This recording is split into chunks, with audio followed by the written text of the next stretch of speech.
Robert wiped sweat from his forehead as he stood at the edge of his newly completed swimming pool, admiring how the afternoon sunlight danced across the crystal-clear water. After 15 years of saving and 6 months of construction headaches, his dream had finally come true. The backyard of his modest suburban home now featured a beautiful kidney-shaped pool surrounded by natural stone decking.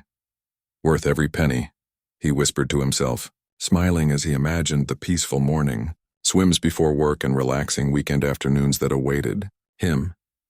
Robert had always been the quiet type on his street, friendly enough to wave hello to neighbors, but mostly keeping to himself. At 42, he had worked hard as an accountant to afford this small luxury. Unlike some of his neighbors with their fancy cars or yearly exotic vacations, Robert had poured his extra money into making his home a personal sanctuary. The first month with the new pool was everything he had hoped for. He would wake up early, swim 30 minutes before showering for work, then enjoy longer swims on weekends. Sometimes he would float on his back in the evening, watching stars appear in the darkening sky. The pool brought him a peace he hadn't experienced since his divorce 3 years ago. It was during the second month that Robert began to notice small things that didn't quite add up. One Tuesday evening, he came home to find wet footprints on the pool deck that he was certain he hadn't left that morning. The following week, he noticed that the pool toys he kept in a storage bin, just a couple of foam noodles and a beach ball, had been moved. Am I losing my mind? He wondered aloud one day, staring at a half-empty bag of chips he didn't remember leaving beside a pool chair. Robert wasn't a snacker, and he certainly didn't eat chips by the pool. He might have chalked it all up to forgetfulness if not for the unfamiliar flip-flop he found floating in the water one Friday evening. It was small, possibly belonging to a teenager, and definitely not his. That night, Robert called his longtime friend Tom. "Someone's been using my pool while I'm at work," Robert explained, pacing in his living room with the phone pressed to his ear. "Are you sure?" Tom asked. "Maybe it was just the wind moving stuff around." "The wind doesn't leave behind flip-flops, Tom, or chip bags. Or wet footprints. Fair point. Have you seen anyone?" "Maybe it's kids from the neighborhood," Robert sighed.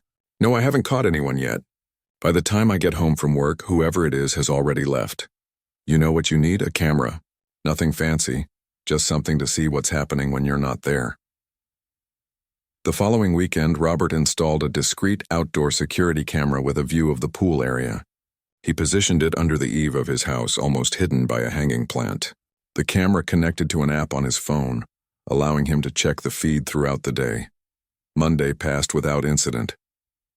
So did Tuesday. On Wednesday, however, everything changed. While eating lunch at his desk, Robert casually opened the camera app and nearly choked on his sandwich. There, splashing in his pool, were 5 teenagers. 3 boys and 2 girls, all looking to be around 15 or 16 years old. They had spread towels on his deck chairs and were blasting music from a portable speaker. One of the boys performed a cannonball jump while the others cheered. Robert watched in disbelief as they made themselves completely at home in his backyard. He recognized one of the girls as Lily, the daughter of his next-door neighbors, the Thompsons. The others must be her friends from school. Anger bubbled inside him as he continued watching. They were drinking sodas and eating snacks, occasionally tossing wrappers onto his carefully maintained lawn. One boy climbed onto Robert's shoulders of another and jumped into the deep end, dangerously close to the edge. "This isn't a public pool," Robert muttered through clenched teeth. He considered calling the police but hesitated. These were just neighborhood kids, and involving law enforcement seemed extreme as a first step. Instead, he decided to leave work early and confront them directly.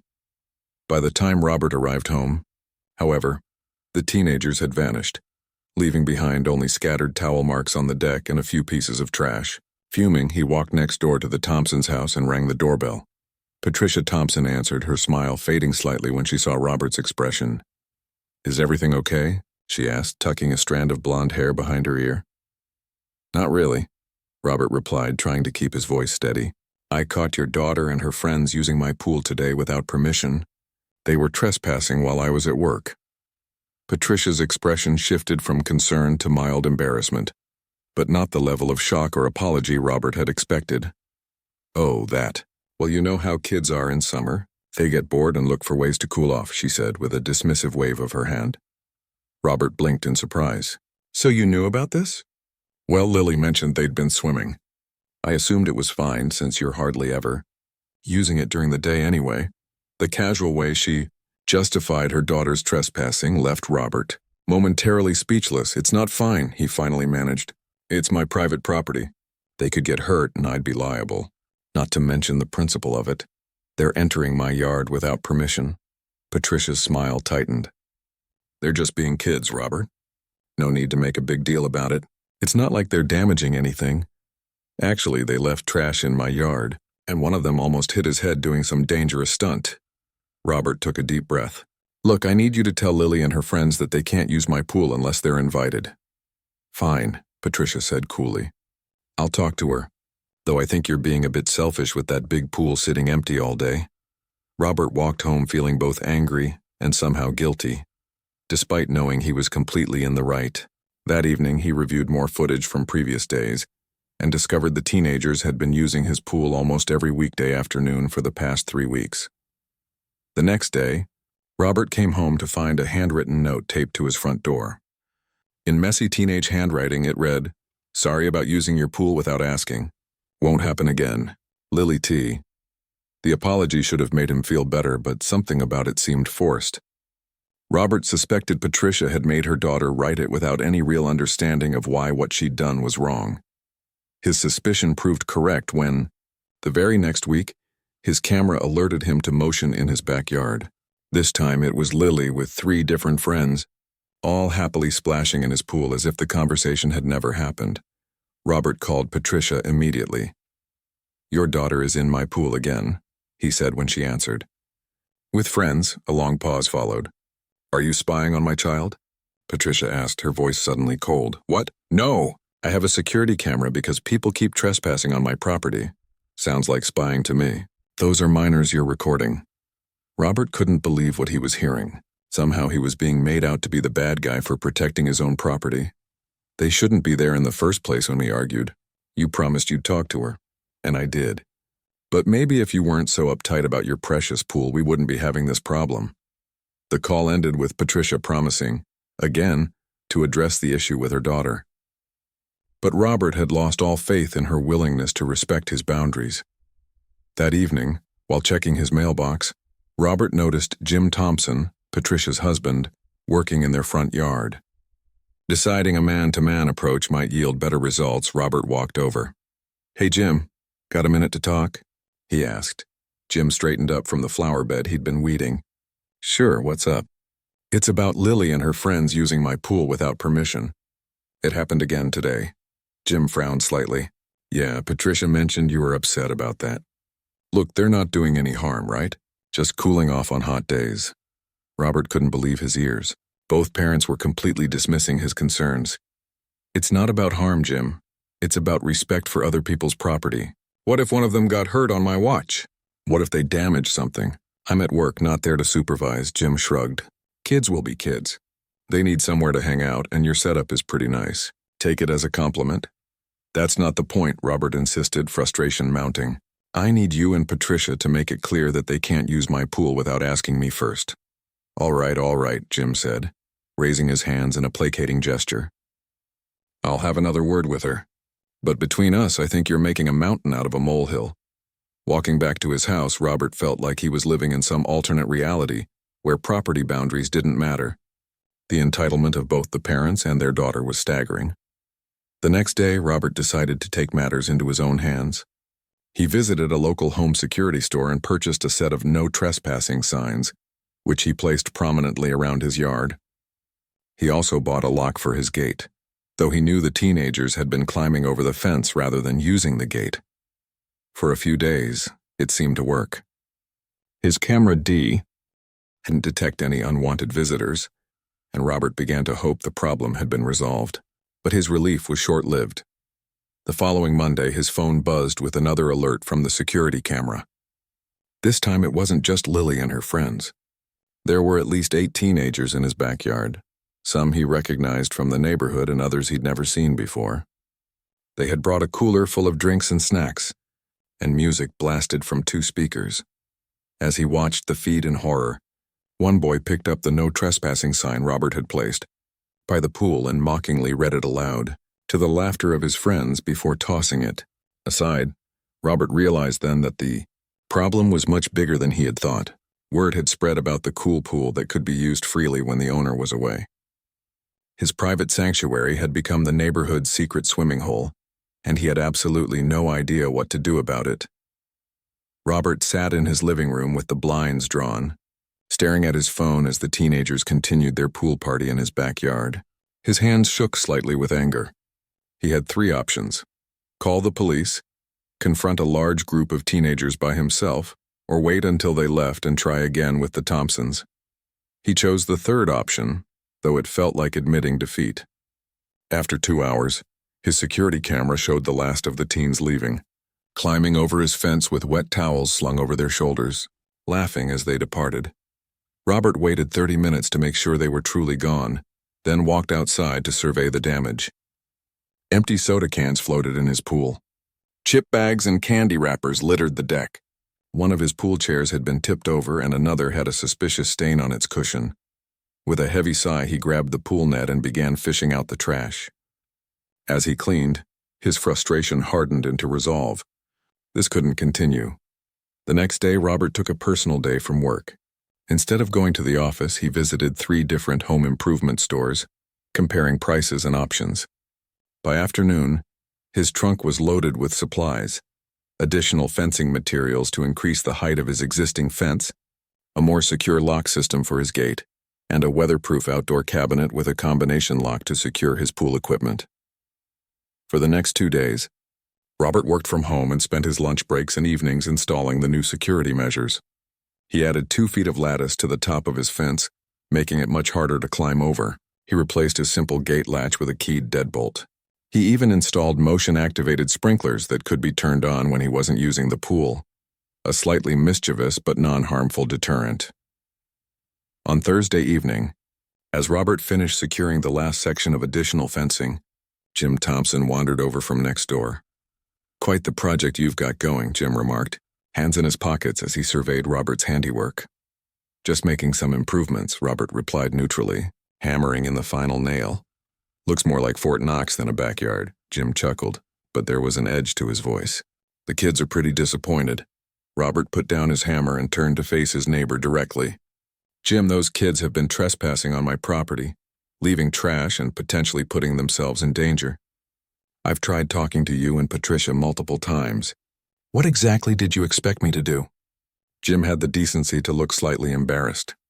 "Look, I get it. It's your property. But you've got to admit it seems a bit extreme. A simple conversation with the kids might have—" "I tried that," Robert interrupted. "Your daughter promised not to do it again, then came back with even more friends the next time. I'm not trying to be the neighborhood villain here, but I need you to understand this is a liability issue as much as a privacy one. If someone got hurt swimming unsupervised in my pool, I could lose everything." Jim nodded slowly. "I suppose that's fair. I'll have another talk with Lily. A serious one this time." "I'd appreciate that," Robert said, trying to keep the skepticism out of his voice. The next day was Friday, and Robert returned to the office. Throughout the day, he checked his security camera frequently, half expecting to see teenagers trying to defeat his new security measures. But the backyard remained empty. The weekend passed peacefully as well. Robert enjoyed his pool without interruption, feeling a sense of satisfaction each time he unlocked his own gate with the key now kept securely on his keychain. By Sunday evening, he was convinced his problem was solved. Monday afternoon proved him wrong. The alert came through during a meeting. Robert discreetly checked his phone under the conference table and had to stifle a groan. On the screen, he watched as 2 teenage boys, neither of whom he recognized, worked together to defeat his security measures. One stood on the other's shoulders, reaching over the taller fence to unlock the gate from the inside. Within minutes, 5 more teenagers arrived, including Lily Thompson. They had brought a small stepladder this time, making it even easier to climb over the taller fence. They proceeded to make themselves at home just as before, completely undeterred by Robert's improvements. That evening, Robert didn't bother with the Thompsons. Instead, he called the non-emergency police line and explained the situation. "I understand your frustration, sir," the dispatcher said, "but unless you want to press charges against specific individuals for trespassing, There's not much we can do after the fact. You could file a report, and we could send an officer to drive by your house occasionally, but we can't post someone at your property." "What if I catch them in the act?" Robert asked. "Then you can call the emergency line and we'll send someone out. But I should warn you, if these are minors from the neighborhood, pressing charges might create some lasting tension with your neighbors." Robert thanked the dispatcher and hung up, feeling deflated. The police response was exactly what he'd feared. Technically helpful, but practically useless unless he was willing to escalate the situation dramatically. The next day, Robert tried a different approach. He printed out a stack of flyers with bold text. "Private property, swimming by invitation only. Trespassers will be reported to police. Security cameras in operation." He posted these around his fence, gate, and pool area. He also stopped by a local print shop and had a large, professional-looking sign made with similar wording, which he installed prominently by the pool. If nothing else, it would make it absolutely clear to anyone entering his property that they were knowingly trespassing. For several days, the signs seemed to work. Robert's camera showed no activity in his backyard while he was away. He began to relax slightly, thinking perhaps the explicit threat of police involvement had finally gotten through. Then came the neighborhood block party. Robert had declined to attend, preferring a quiet evening at home. Around 8 p.m., he was reading in his living room when he heard unusually loud voices from his backyard. Checking his security camera, he was shocked to see adults, not teenagers, in his pool area. He recognized the Thompsons, along with several other couples from the neighborhood. Furious, Robert stormed out his back door. The group fell silent as he appeared. "What do you think you're doing?" he demanded. Patricia Thompson, holding a glass of wine, smiled as if he'd just arrived at a party he was expected at. "Oh, Robert, we were just talking about you. The block party wound down and a few of us wanted to continue the fun. Your pool seemed like the perfect spot." Robert stared at her in disbelief. "Did you not see the signs? This is private property." One of the other men, a gray-haired neighbor from down the street, waved dismissively. "Come on, Robert. We're neighbors. No need to be so uptight about a little pool use." "Uptight?" Robert repeated, his voice rising. "I've spent weeks trying to stop people from trespassing on my property. And you think I'm being uptight?" "Well, if you'd just share once in a while, it wouldn't be an issue," another woman chimed in. "It's not like you're using it all the time." Robert felt like he was losing his mind. "That's not the point. This is my private property that I paid for. I don't go into your houses and use your things when you're not home." "That's different," Patricia said, rolling her eyes slightly. "A pool is meant to be enjoyed. By its owner," Robert insisted. "And whoever the owner invites, which right now is none of you. Please leave." The group exchanged glances, some looking embarrassed, others annoyed. Slowly, they gathered their things and filed out through the gate, which Robert realized had been unlocked somehow. Jim Thompson was the last to leave. "You know," Jim said quietly as he passed, "you're not making any friends in the neighborhood with this attitude." After they left, Robert sat on one of his pool chairs, head in his hands. This had gone beyond teenage mischief. The entire neighborhood seemed to view his property as a community resource, and his desire for privacy as selfishness. The following weekend, Robert installed additional security, a proper alarm system that would sound if the gate or fence was breached, connected directly to a security company. It cost more than he wanted to spend, but he felt he had no choice. 3 days later, the alarm company called him at work. "Mr. Jennings, we've received an alert from your property. Would you like us to dispatch security or contact local police?" Robert closed his eyes, knowing exactly what they would find. "Please contact the police."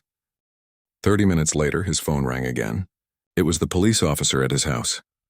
"Mr. Jennings, we've got 4 juveniles here who are swimming in your pool. They say they've been doing this regularly and didn't think it was a problem." "It is a problem," Robert said firmly. "They're trespassing. There are signs everywhere." "I understand, sir. Do you want to press charges?" Robert hesitated. The teens would likely get a slap on the wrist, and he'd be further cemented as the neighborhood villain. But if he didn't follow through, what message would that send? "No charges," he said finally. "But I want them and their parents to understand this is serious. Can you make that clear?" "We'll do our best, sir." That evening, Robert received no fewer than 5 angry calls from parents, including Patricia Thompson, all outraged that the police had been involved and their children traumatized by the experience. Each conversation ended with Robert being made to feel like the unreasonable one, despite being completely within his rights.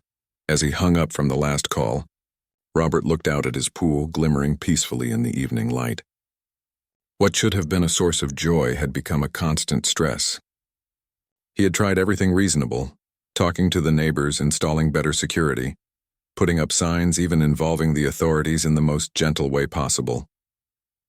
Nothing had worked. And now half the neighborhood viewed him as a selfish ogre hoarding a precious resource. There has to be another way, he muttered to himself, watching the sunset reflect on the water. And that's when an unexpected idea began to form in his mind, one that would surprise everyone, himself included. Robert couldn't sleep that night. He lay awake staring at his ceiling, turning over different solutions in his mind. Legal action seemed excessive and would forever poison his relationship with the entire neighborhood. Selling the house felt like letting the trespassers win, and clearly security measures alone weren't working. The next morning, bleary-eyed from lack of sleep, Robert called his old college friend Dave, who happened to be a lawyer. So basically, the whole neighborhood thinks your private pool is public property, Dave asked after Robert explained the situation. Exactly.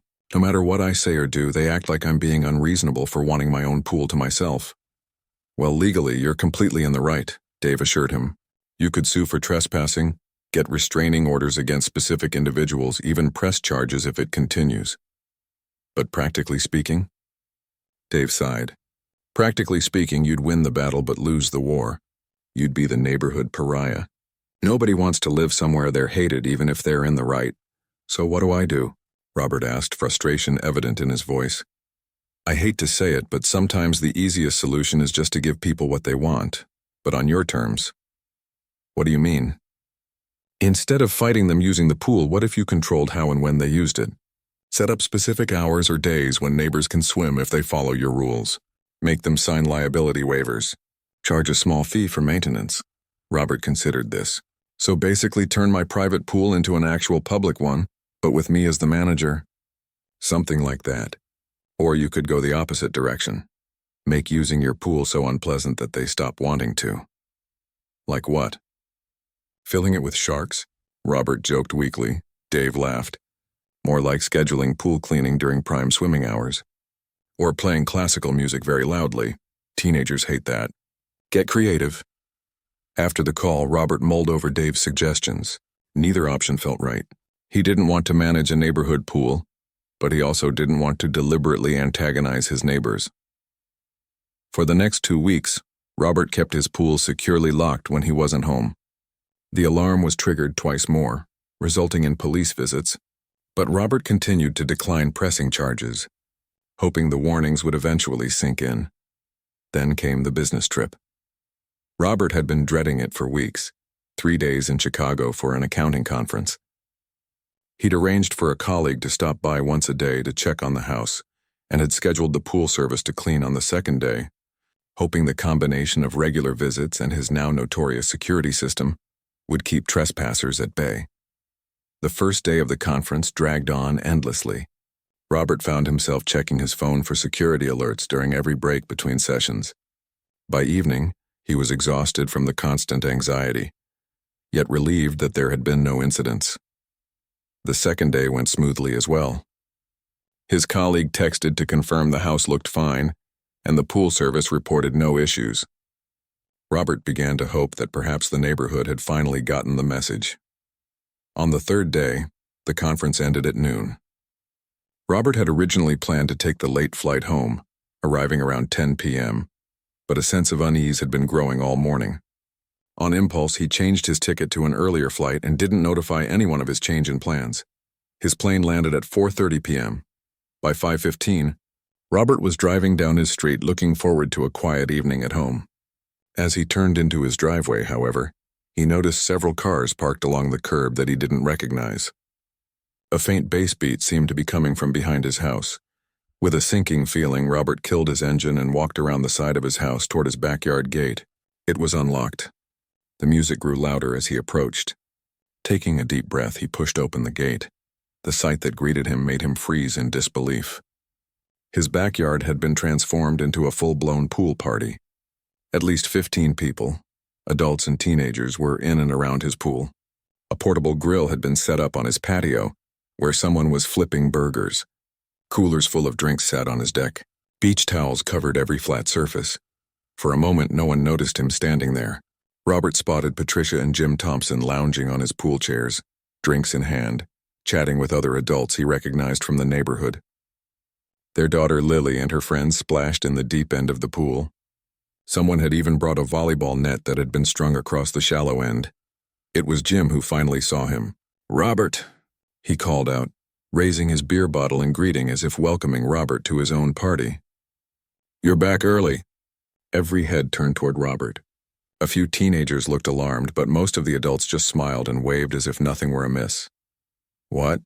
Robert said slowly, his voice dangerously quiet. "Is happening here?" Patricia stood up and walked over, drink in hand. "We're just having a little neighborhood get-together. We knew you were away and it's been so hot lately. So you broke into my yard and decided to throw a party?" Robert couldn't keep the incredulity from his voice. "Broke in is a bit harsh," Jim said, joining his wife. "The pool guys left the gate unlocked yesterday and we thought, why let a perfectly good pool go to waste on such a beautiful day?" "Did it occur to you to ask permission?" Robert asked. Patricia had the grace to look slightly embarrassed. "We tried calling you, but it went to voicemail. And we knew you'd be back late tonight, so you just helped yourselves." Robert looked around at the scene again. Someone had even brought in additional patio furniture that wasn't his. Music blasted from a large speaker system set up on his deck. The grill chef continued cooking as if nothing were happening. "Look," Jim said in what he probably thought was a reasonable tone, "we know you're particular about your pool, but it's just sitting here empty while you're gone. The whole neighborhood has been talking about how selfish it seems, especially during this heat wave." "Selfish?" Robert repeated, his voice rising. "It's my property. I paid for it. And no one's disputing that," Patricia said soothingly. "We're just saying that in a tight-knit community like ours, neighbors help each other out. You have something people need and you're not using it. That doesn't give you the right to use it without asking." Robert could feel his face growing hot with anger. "Would you go into my house and watch my TV if I wasn't home? Would you sleep in my bed?" "That's different," Jim said dismissively. "How? How is it different? A pool is communal. It's meant to be shared." Robert looked around at the faces watching him. Some looked embarrassed, a few defiant, but most simply confused, as if they genuinely couldn't understand why he was upset. "Everyone needs to leave," Robert said firmly. "Now." "Come on, Robert," another neighbor called out. "Don't be like that. Join us, have a burger." "I said leave." Robert's voice was louder now. "This is trespassing. All of you are trespassing on private property." A tense silence fell. The teenagers had stopped splashing and were watching wide-eyed.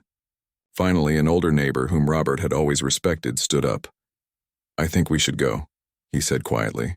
"This is Robert's property and we're here without his permission. That's not right no matter how we try to justify it." Slowly, reluctantly, people began gathering their things. The grill chef turned off the burners. Someone cut the music.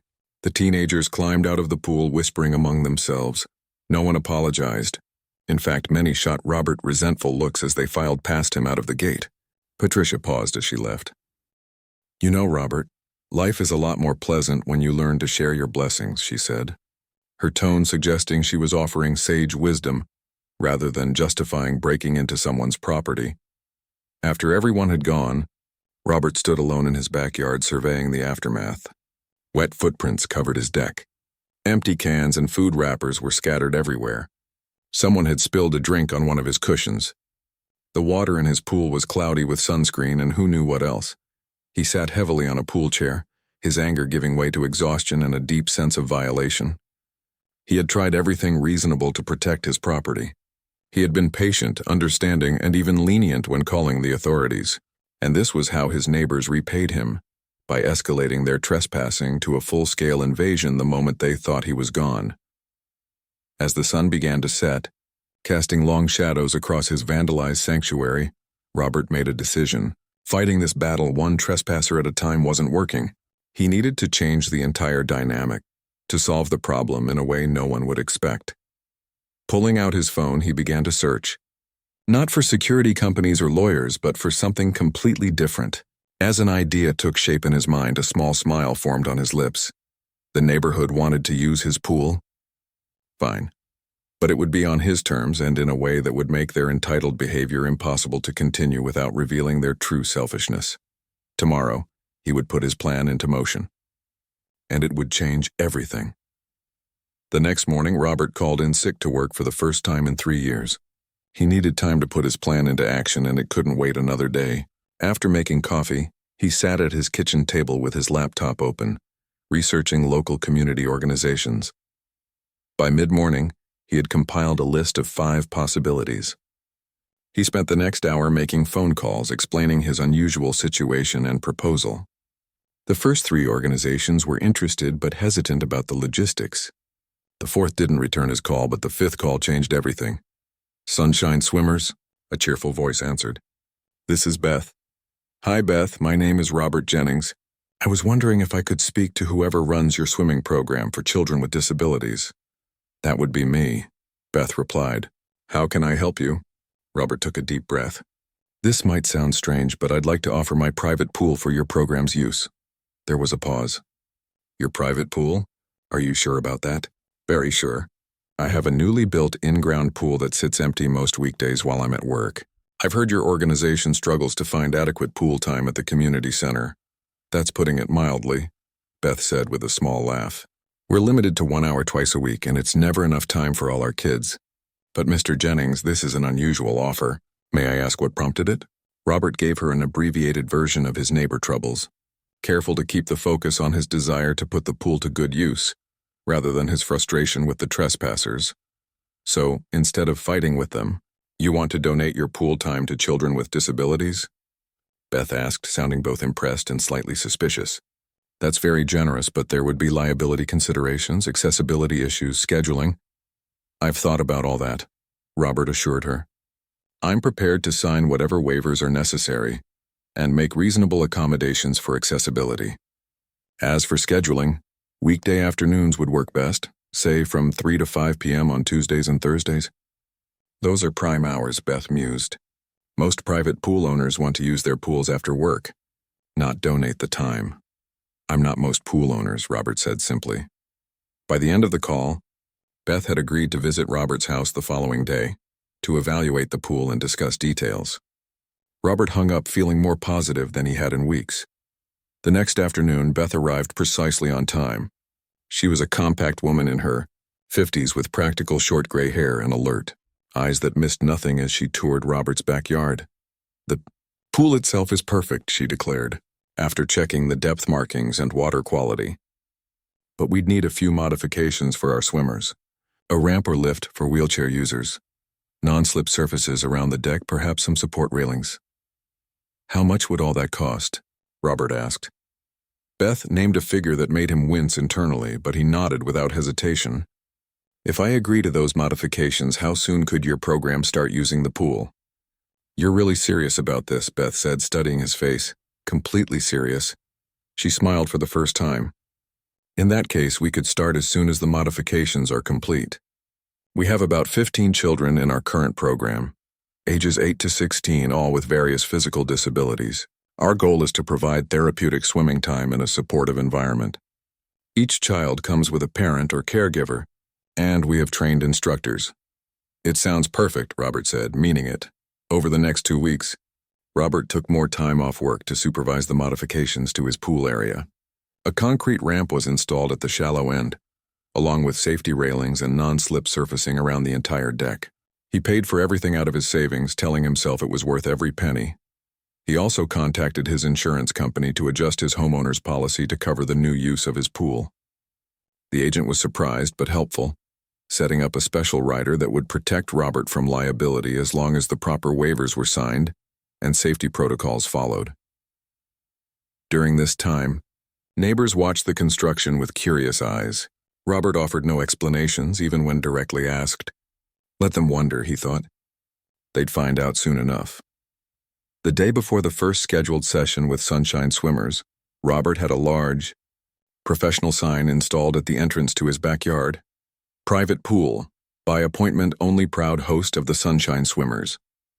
Program Tuesdays and Thursdays. Free 5 p.m. No unauthorized entry at any time. That evening, as he was admiring the new sign, Jim Thompson wandered over, clearly unable to contain his curiosity any longer. "What's all this about?"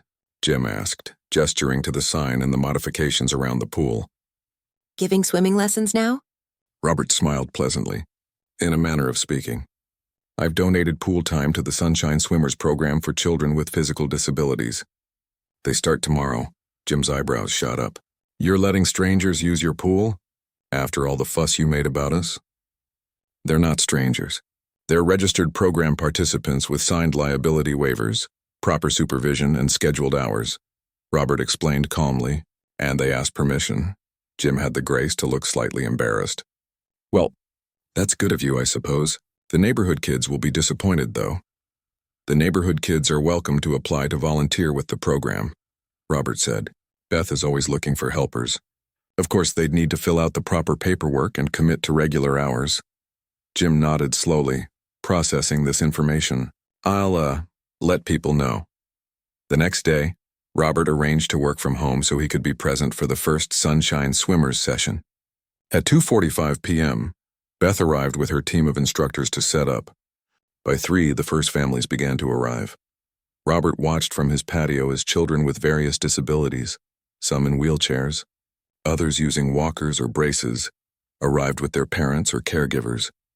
The excitement on their faces as they saw the pool was unmistakable. Beth introduced Robert to everyone as the generous pool owner who made this possible. Parents shook his hand with genuine gratitude. One mother had tears in her eyes as she thanked him.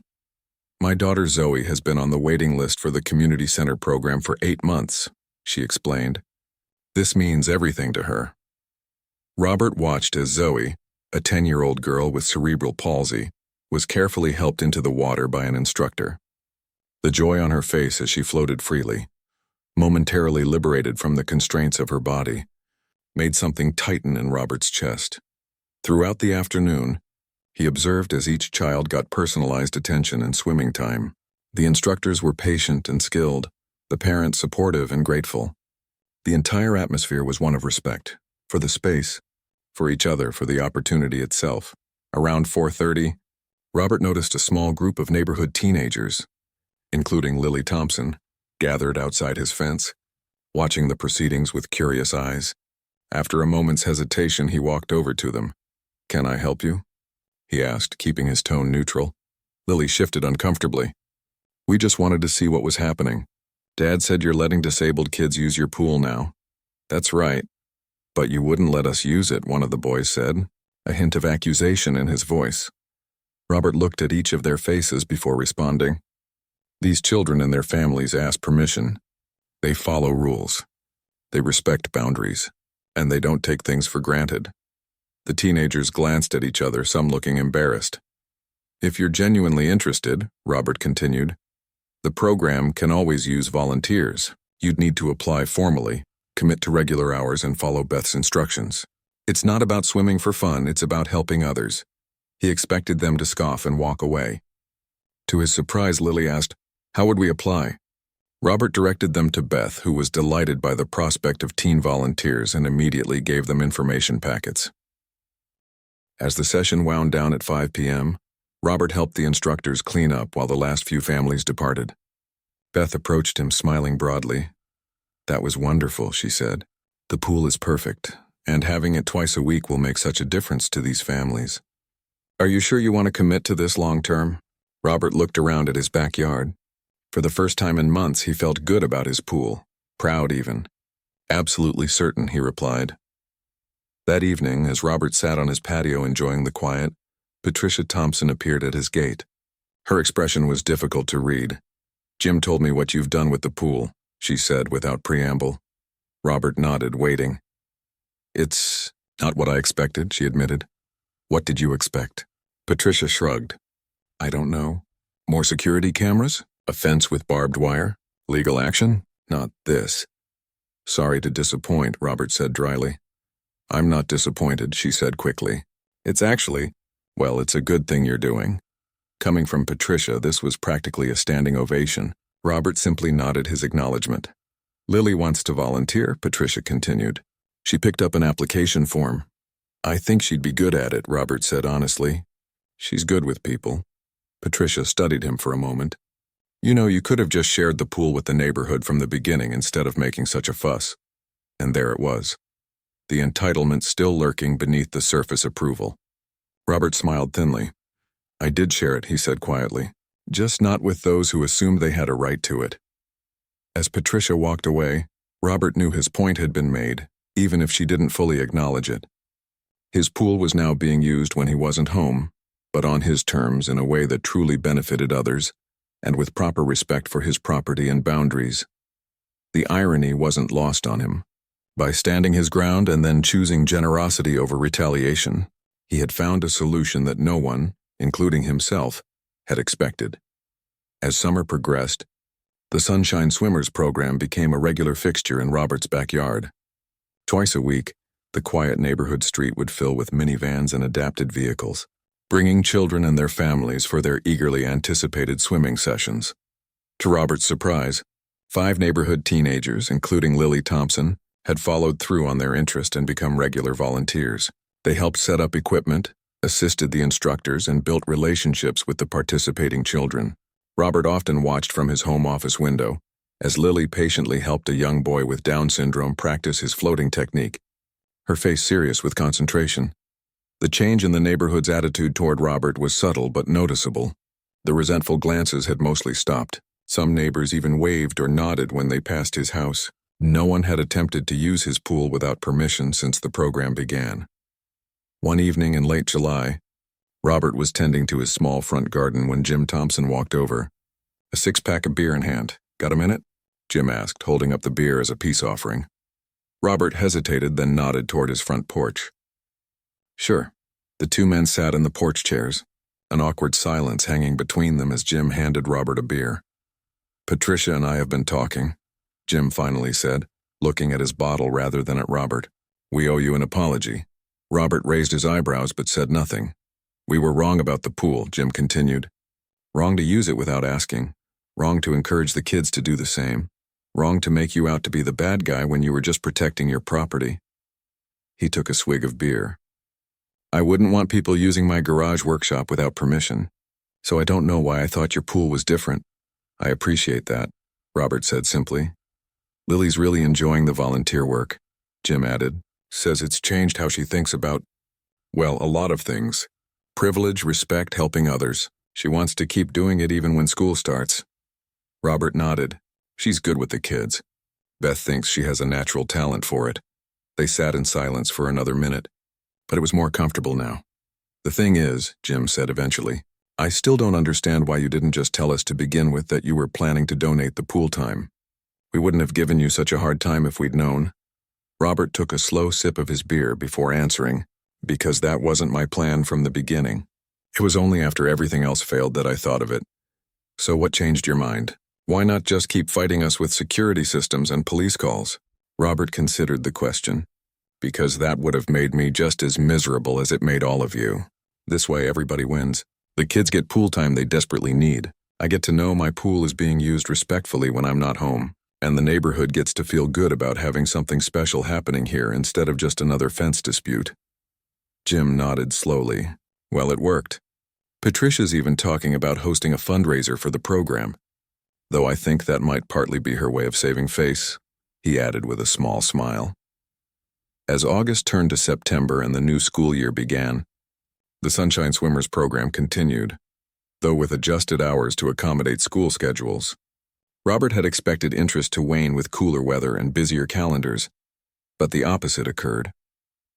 Word had spread about the private pool program, and Beth had a growing waiting list of families hoping to join. We've never had facilities like this, she explained to Robert one afternoon as they watched the session. The community center pool is always crowded, the hours are limited, and it's not really designed with accessibility in mind. What you've provided here is something special. Robert felt a warmth that had nothing to do with the late summer sun. What had begun as a solution to a neighborhood dispute had become something meaningful in ways he hadn't anticipated. In mid-September, however, a new challenge emerged. Robert received notice that his company was transferring him to their Seattle office with a significant promotion. It was an opportunity he'd been working toward for years, but now the timing felt wrong. That evening, he sat by his pool, watching the sunset reflect on the water as he pondered his options. Turning down the promotion would likely stall his career indefinitely.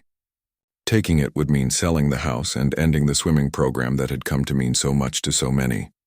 Lost in thought, he didn't notice Patricia Thompson approaching until she spoke. "Lily told me about your job offer," she said. "Congratulations," Robert looked up in surprise.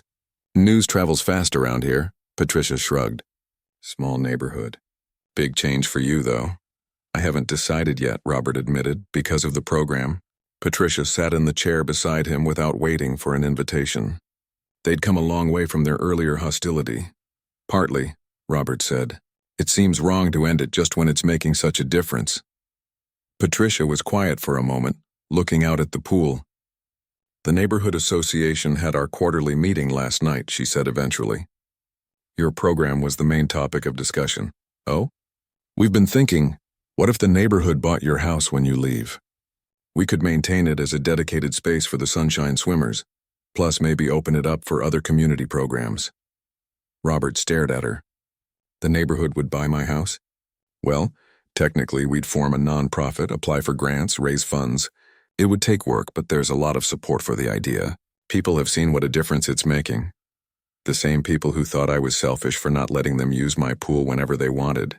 Robert couldn't keep the irony from his voice. Patricia had the grace to look embarrassed. "People change, Robert. Seeing those kids in the pool twice a week, it's affected all of us. Made us think differently about privilege, community, what it means to truly share something valuable." Robert shook his head, amazed at how things had evolved. "I never expected this when I installed a pool." "None of us did," Patricia agreed. "But here we are." Over the next 2 months, as Robert prepared for his move, the Neighborhood Association worked with remarkable efficiency to create the Sunshine Community Center nonprofit. Local businesses donated funds. Families held bake sales and car washes. Even the teenagers contributed, organizing a swim-a-thon that raised several $1,000s. By the time Robert's moving day arrived in November, the nonprofit had secured enough funding to make a fair offer on the house, which Robert accepted despite higher bids from private buyers. The sale included all the pool equipment and furniture, with a legal agreement ensuring the property would continue to be used primarily for adaptive swimming programs. On his final evening in the house, Robert hosted a small gathering for Beth, the program volunteers, and several of the neighborhood families who had been instrumental in creating the nonprofit. As they shared drinks and snacks around the pool, now covered for the approaching winter, Beth raised her glass in a toast. "To Robert," she said, "who turned a neighborhood dispute into a community treasure." Later, as the guests were leaving, Lily Thompson hung back. The sullen teenager who had once trespassed in his pool was now a confident young woman with a newfound purpose.